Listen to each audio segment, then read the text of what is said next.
پیارے دوستو السلام علیکم۔ عزیز دوستو، آج کی اس ویڈیو میں ہم حضرت داؤد علیہ السلام کا قصہ سنائیں گے۔ تو دوستو، حضرت داؤد علیہ السلام بھی بنی اسرائیل کے بڑے نبی گزرے ہیں۔ آپ کا ذکر قرآن پاک میں کئی جگہ آیا ہے۔ سورہ صاد میں خصوصیت سے نہایت تفصیل سے ملتا ہے۔ یہ سورہ پارہ نمبر 23 میں ہے۔ آپ پر آسمانی کتاب زبور نازل ہوئی تھی۔ تو عزیز دوستو، حضرت موسیٰ علیہ السلام کے انتقال کے کافی عرصے بعد بنی اسرائیل کے سرداروں نے اس وقت کے نبی سے کہا کہ ہم کو ایک بادشاہ کی ضرورت ہے جس کی سرداری میں ہم اللہ کے دشمنوں سے جنگ کریں۔ اللہ کے نبی ان کی حالت کو خوب جانتے۔ پہلے انہوں نے انکار کر دیا کہ یہ لوگ بزدل ہیں، جنگ وغیرہ کچھ نہیں کریں گے، مگر جب قوم اور سرداروں کا اثر بڑھا اور وہ نہیں مانے تو اللہ کے نبی نے فرمایا، اللہ تعالیٰ نے تمہارے لیے طالوت کو بادشاہ مقرر کیا ہے۔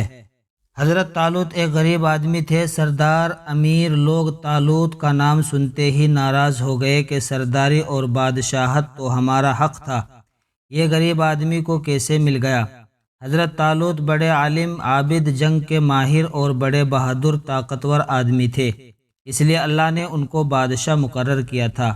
اللہ کے نزدیک تو امیر و غریب سب برابر ہیں، اس کے نزدیک وہی اچھا ہے جو نیک ہے۔ لوگوں کو تسلی کے لیے اس وقت کے نبی نے یہ فرمایا تھا کہ حضرت طالوت کو بادشاہ بنانے کی ایک نشانی یہ بھی ہے کہ 3 صندوق میں حضرت موسیٰ علیہ السلام اور حضرت ہارون علیہ السلام کی یادگار ہیں، اسے فرشتے اٹھا کر تمہارے پاس لے آئیں گے۔ چنانچہ فرشتے وہ صندوق ان کی قوم کے پاس لے آئے۔ آخر انہوں نے حضرت طالوت کو اپنا بادشاہ بنا لیا۔ تو عزیز دوستو، آخر جب طالوت اپنی فوج لے کر روانہ ہونے لگے تو انہوں نے اپنی قوم کی ایک آزمائش کی کہ اگر کوئی مصیبت آئے تو یہ لوگ اس کا مقابلہ کریں گے یا بھاگ جائیں گے۔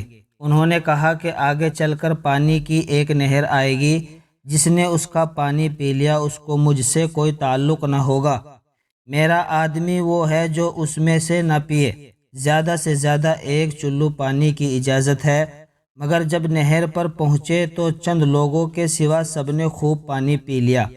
جب نہر کے پار اتر گئے تو کہنے لگے، ہم اپنے دشمن جالوت سے لڑنے کی طاقت نہیں رکھتے، مگر ان میں وہ لوگ جو ایماندار تھے اور جنہوں نے صرف 1 گھونٹ پانی پیا تھا، وہ پکار اٹھے کہ اکثر ایسا ہوتا ہے کہ اللہ کے حکم سے تھوڑی سی جماعت بڑی جماعت پر غالب آ جاتی ہے۔ اللہ ہمیشہ صبر کرنے والوں کے ساتھ دیتا ہے۔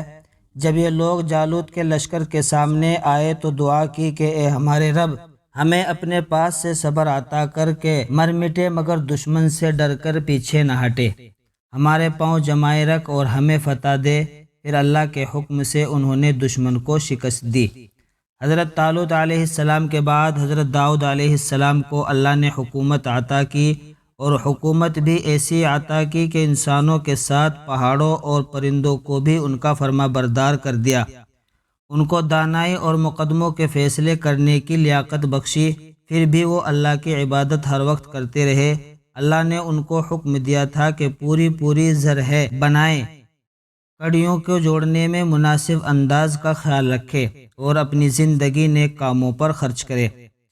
تو عزیز دوستو، ایک دفعہ اللہ تعالیٰ نے ان کا امتحان لیا۔ اس طرح کے 2 آدمی دیوار پھاند کر ان کے مکان میں گھس آئے جس میں وہ عبادت کرتے تھے۔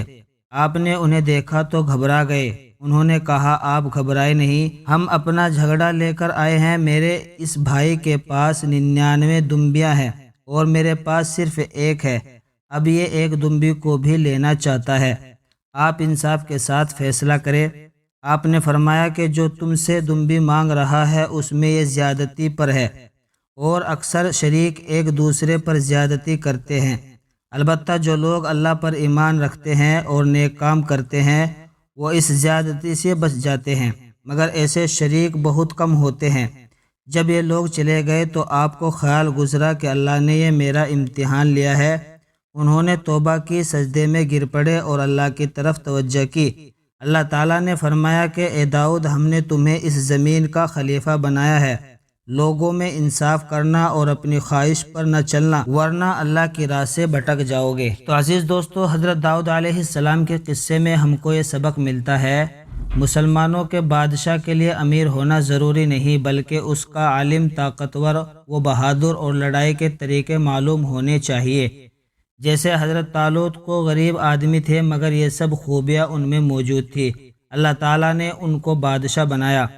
تو دوستو، دشمن سے لڑائی جیتنے کے لیے یہ ضروری نہیں کہ تعداد زیادہ ہو، مگر ضروری یہ ہے کہ ہمارا اللہ پر کامل یقین ہو کہ وہ ہماری مدد کرے گا، ہم موت سے نہ ڈریں گے اور اپنے امیر کی اطاعت کریں۔ ہمارے پاس کتنی ہی دولت آ جائے، یہاں تک کہ چرندے پرندے، پہاڑ، لوہا سب ہمارے تابع ہو جائے، مگر ہمیں اللہ کو نہیں بھولنا چاہیے، دل کی خواہش پر نہ چلنا چاہیے، سب کے ساتھ انصاف کرنا چاہیے۔